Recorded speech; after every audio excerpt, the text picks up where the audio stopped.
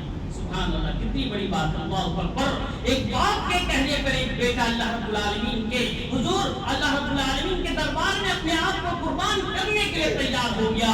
آج ہمیں بھی ضرورت ہے ہم اپنے اولاد کو دین سے جوڑیں، اسلام سے جوڑیں، شریعت اسلامیہ سے جوڑیں۔ اگر ہم اپنے اولاد کو صحیح تعلیم دیں گے، دین سے جوڑیں گے، تو جب ہم بڑھاپے کے عالم میں آئیں گے، جب بھی ہمیں کسی چیز کی ضرورت ہوگی، وہی اولاد، وہ بچے، وہ لڑکیاں، وہ لڑکے ہمارے لیے اپنی جان تک دینے کے لیے تیار ہو جائیں گے۔ لیکن جب باپ اپنے اولاد کی جو ہے پرورش نہیں کرتا، صحیح تعلیم نہیں دیتا، اسلامی تعلیمات سے اسے آراستہ نہیں کرتا، تو ہی بچہ بڑے ہو کر باپ کو مارنے تک کے لیے تیار ہو جاتا ہے۔ لہذا غلطی اس بات کی ہے، پہلے باپ کے والدین کی غلطی ہوتی ہے، والدین اس بات کی فکر کریں، اپنی اولاد کو صحیح تعلیم دیں اور اسے جو ہے اس کا رشتہ اللہ رب العالمین سے جوڑیں، تبھی آپ کا بڑھاپے میں کام آئے گا، آپ کی مصیبت میں کام آئے گا، اور اسی طریقے سے آپ کی خدمت کرنے کے لیے وہ تیار ہو جائے گا۔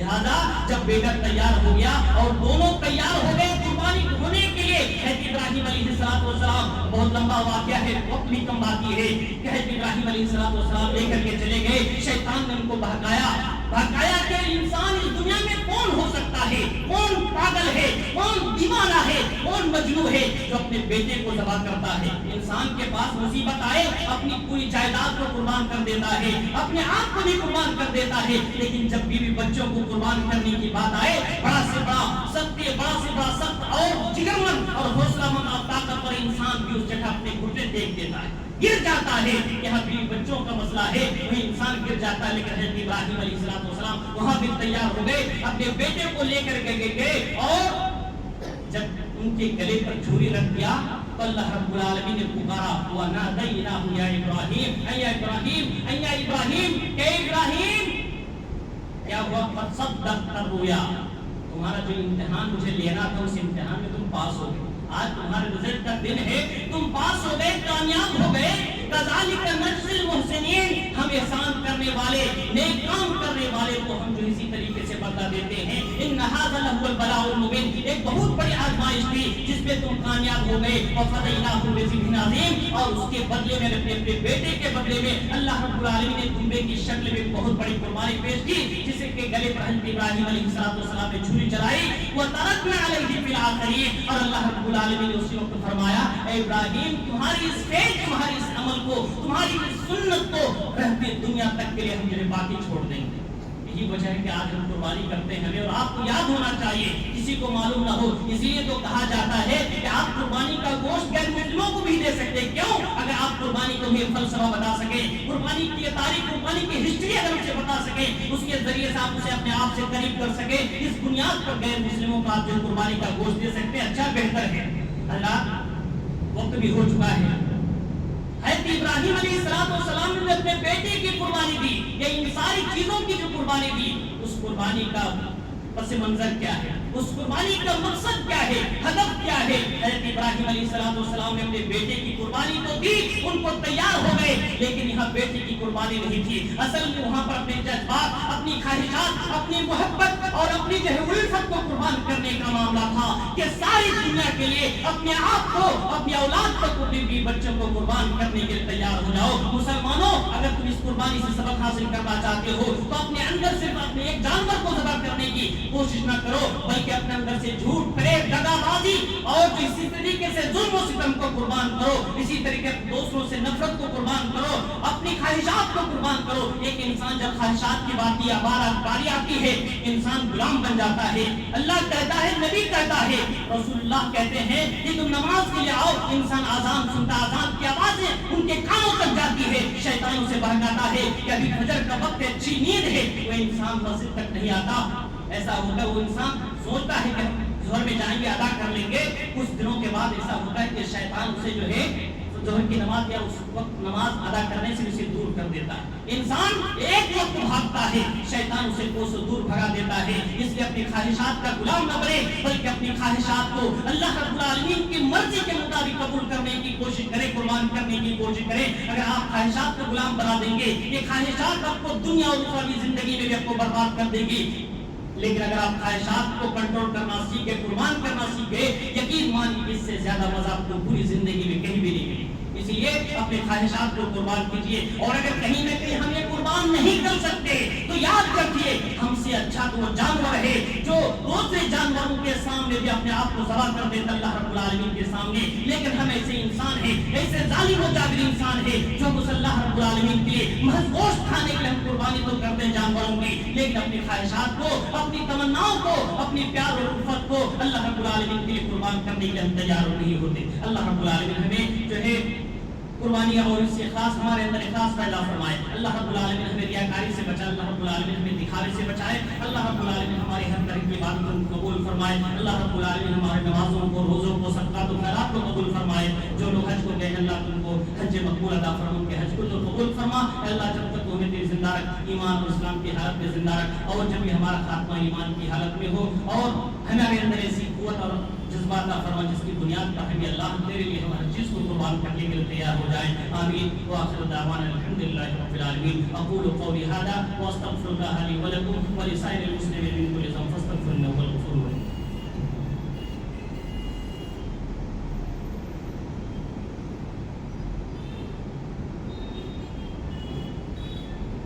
إن الحمد لله نحمده ونستعينه ونستغفره ونؤمن به ونتوكل عليه ونعوذ بالله من شرور أنفسنا ومن سيئات أعمالنا من يهده الله فلا مضل له ومن يضلل فلا هادي له ونشهد أن لا إله إلا الله وأشهد أن محمدا عبده ورسوله. إن الله وملائكته يصلون على النبي يا أيها الذين آمنوا صلوا عليه وسلموا تسليما. اللهم صل على محمد وعلى آل محمد كما صليت على إبراهيم وعلى آل إبراهيم إنك حميد مجيد.